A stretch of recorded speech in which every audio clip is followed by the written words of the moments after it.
Hello, I'm Raul Elizalde with a quick take on the markets. Financial theory says that people are rational. Now what does this mean? Simply that we prefer more than less. We wouldn't do anything where we expect to lose money, for example. But this is of course not true. We buy lottery tickets and we go to the casino even though we know that we are more likely to lose that money than to make any. According to traditional theory, this is not rational, so we really don't even exist. That investors are rational also means that given two identical investments, people would always choose the one that pays more.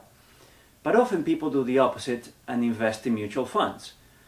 Financial theory does not seem to explain mutual funds very well. Why do I say this? Well, there are thousands of mutual funds that invest in US stocks. I picked a few thousand from the Charles Schwab database and I looked at their 3- and 5-year returns.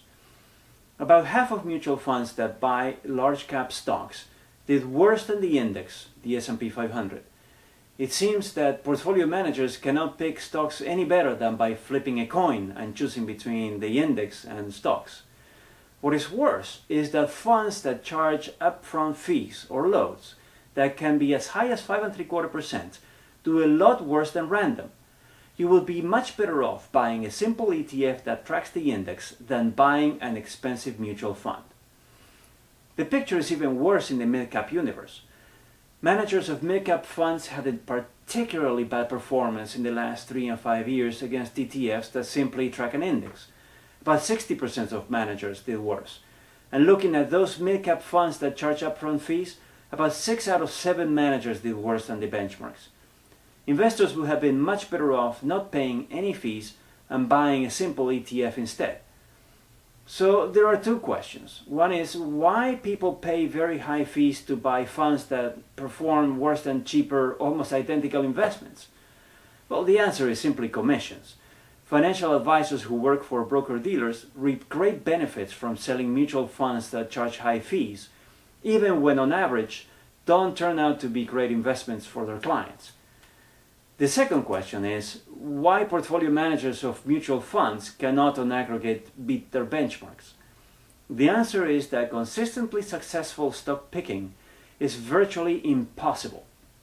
Of course some managers will do better than the average, by definition, but studies show little evidence that any manager can beat a benchmark year after year. And if professional portfolio managers who are well-trained, experienced, and have a lot of research at their disposal cannot beat the market, investors are not likely to do much better. Investors don't seem to get any benefit from paying high fees and are better off when they focus on diversifying their portfolios properly, making sure that their portfolio mix is revised periodically and not set to autopilot, and investing in large categories of asset classes rather than trying to pick the next lottery ticket. For more information on our views about investing, please visit us at www.pathfinancial.net.